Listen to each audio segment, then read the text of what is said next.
రాష్ట్రంలో తెలుగుదేశం కూటమి ప్రభుత్వం అధికారంలో వచ్చిన రోజు నుంచి కూడా ప్రజాస్వామ్య విలువల్ని తుంగలో తొక్కి ఎక్కడ ఎన్నికలు జరిగినా కూడా ఉప ఎన్నికలు జరిగినా కూడా ఆ ఎన్నికల్లో అక్రమ మార్గాన ఏదో ఒక విధంగా గెలవాలనే తలంపుతో వాళ్ళు చేస్తున్నటువంటి ప్రయత్నాలన్నీ కూడా ఎప్పటికప్పుడు వ్యవస్థల్లో కీలకమైనటువంటి వ్యవస్థలుగా ఉన్నటువంటి ఎన్నికల కమిషన్ కానీ న్యాయస్థానాలను కానీ ఆశ్రయించినటువంటి పరిస్థితులు కూడా ఒక్కసారి సందర్భంగా గుర్తు చేస్తా ఉన్నా. నిన్న జరిగినటువంటి ఉప ఎన్నికల్లో రాష్ట్రంలో అనేక చోట్ల అక్రమ మార్గాన్ని గెలిచారు. తిరువురుకు సంబంధించి వైఎస్ఆర్ కాంగ్రెస్ పార్టీకి స్పష్టమైనటువంటి మెజార్టీ. ఎందుకంటే అక్కడ ఖాళీ అయిన పరిస్థితిలో కూడా, ఎందుకంటే వైఎస్ఆర్ కాంగ్రెస్ పార్టీ ఒప్పందంలో భాగంగా మా చైర్పర్సన్ రాజీనామా చేస్తే తిరిగి ఉప ఎన్నికలు జరుగుతూ ఉన్నాయి. 20 స్థానాల్లో 17 స్థానాలు వైఎస్ఆర్ కాంగ్రెస్ పార్టీ గెలిస్తే కేవలం 3 స్థానాల్లో మాత్రమే తెలుగుదేశం కూటమి గెలిచినటువంటి పరిస్థితులు ఉన్నాయి. ఈ పరిస్థితుల్లో తిరిగి వైఎస్ఆర్ కాంగ్రెస్ పార్టీ అభ్యర్థి గెలుస్తాడు కాబట్టి ఏదో ఒక విధంగా ఎన్నికలను అడ్డుకోవాలనే ఆలోచనతో నిన్న ఉదయం నుంచి సాయంత్రం వరకు కూడా తెలుగుదేశానికి సంబంధించినటువంటి శాసనసభ్యుడు కానీ ఆ పార్టీకి సంబంధించినటువంటి నాయకులు కానీ కార్యాలయం ముందు చేసినటువంటి రగడ, పోలీసులను అడ్డం పెట్టుకుని పోలీసుల చేతే మా పార్టీకి సంబంధించినటువంటి కౌన్సిల్ను తీసుకున్నటువంటి విధానం రాష్ట్ర ప్రజానీకం యావత్తు కూడా చూసినటువంటి పరిస్థితులు కూడా ఈ సందర్భంగా చెప్తా ఉన్నా. నిన్ననే కలిసాం. ఎందుకంటే ఎన్నికల కమిషనర్ గారంటే వ్యవస్థ అంటే అమితమైనటువంటి గౌరవం కలిగినటువంటి రాజకీయ పార్టీగా ఎన్నికల కమిషన్ కలిసి రాష్ట్రంలో జరుగుతున్నటువంటి పరిస్థితులు చెప్పడంతో పాటుగా తిరువురు సంబంధించినటువంటి ఎన్నికల తీరును కూడా వారికి వివరించిన దాని మీద వారు కూడా డీజీపీకి ఉత్తరం రాసినటువంటి పరిస్థితులు మీ అందరికీ తెలుసు. కానీ మేము ఊహించాం.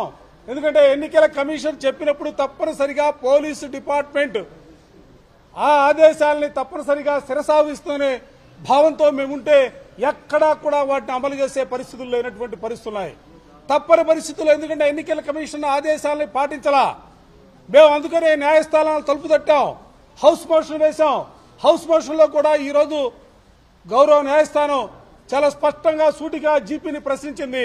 ఇంత స్పష్టమైనటువంటి ఆర్డర్ ఉన్నప్పుడు కూడా ఎందుకు ఈ విధంగా పోలీసులు వ్యవహరిస్తున్నారనే అంశం పైన ఆయన కూడా ప్రశ్నిస్తే లేదు అరగంటలో అన్ని విషయాలు కూడా కోర్టుకు చెప్తున్నాం అనే మాట కోర్టులో చెప్పినటువంటి మాట కూడా ఈ సందర్భంగా గుర్తు చేస్తా ఉన్నాం. మేము అలా ఒకటే చెప్పదలుచుకున్నాం.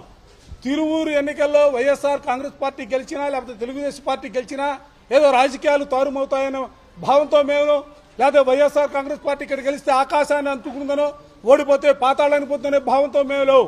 మా ఆలోచనలు కానీ మా విధానాలు కానీ ప్రజాస్వామ్యం బతకాలి. ఈ రాష్ట్రంలో ప్రజాస్వామ్యబద్ధంగా ఎన్నికలు జరగాల. ఆ ఎన్నికల్లో నిజంగా మీకు బలం ఉంటే మీరు గెలిచే పరిస్థితులు ఉంటాయి. కానీ వాళ్ళు మీరు చేస్తుంది ఏంటి, ఎన్నికలు జరుగుతూ ఉంటే అడ్డుకుంటారా? ఇంతకంటే దారుణమైనటువంటి సంఘటనలు ఈ రాష్ట్రంలో ఎప్పుడైనా జరిగాయా? ఎప్పుడో 2 దశాబ్దాల క్రితం బీహార్లో జరుగుతున్నటువంటి పరిణామాలు ఇవాళ ఈ రాష్ట్రంలో జరుగుతూ ఉన్నాయి. ఇది ప్రజాస్వామ్యానికి మంచి పరిణామం కాదు. దయచేసి పదే ఇవాళ మిమ్మల్ని కూటమి నేతలందరూ కూడా చెప్పదలుచుకున్నా. మీరు ఈరోజు ఏ విత్తనం అయితే నాటుతారో ఆ విత్తనమే పెరిగి వృక్షం అవుతుంది, అయ్యే కాయలు కాస్తాయి. దయచేసి ఈ సంస్కృతిని భవిష్యత్ తరాలు కూడా అవలంబించే పరిస్థితుల్లో ఈ ప్రభుత్వం ముందుకు సాగడం మంచిది కాదు. అందుకే మరలా తిరిగి వాళ్ళ ఎన్నికల కమిషన్ గారిని మెట్లెక్కాం, తలుపు తడుతా ఉన్నాం, అడుగుతా ఉన్నాం, రిక్వెస్ట్ చేస్తా ఉన్నాం ప్రజాస్వామ్యాన్ని బతికించమని. అడ్డగోలుగా అడ్డుకుంటారా? అసలు ఏ దిశగా ఈ ప్రభుత్వాన్ని మీరు తీసుకెళ్లాలని ప్రయత్నం చేస్తా ఉన్నారు? దీన్ని వదిలిపెట్టే ప్రశ్నే లేదు. దీని మీద ఇందాక పెద్దలు చెప్పినట్టుగా ఒక కార్యక్రమాన్ని తీసుకుంటాం. న్యాయస్థానం తలుపు తట్టాం. న్యాయస్థానంలో దీనిపైన పెద్ద ఎత్తున పోరాటం చేయడానికి కూడా వైఎస్ఆర్ కాంగ్రెస్ పార్టీ సిద్ధంగా ఉంది.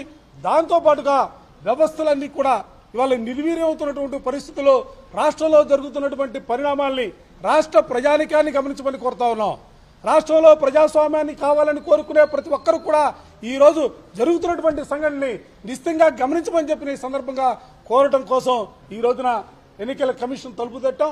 చూస్తాం ఏ విధంగా ఈ ప్రభుత్వం ప్రయత్నం చేసి పోలీసు అధికారులు ఏ విధంగా రక్షణ కల్పిస్తారన్న అంశాలను పరిశీలన చేసి దీనిపైన న్యాయ పోరాటం చేయడానికి వైఎస్ఆర్ కాంగ్రెస్ పార్టీ సిద్ధంగా ఉంది.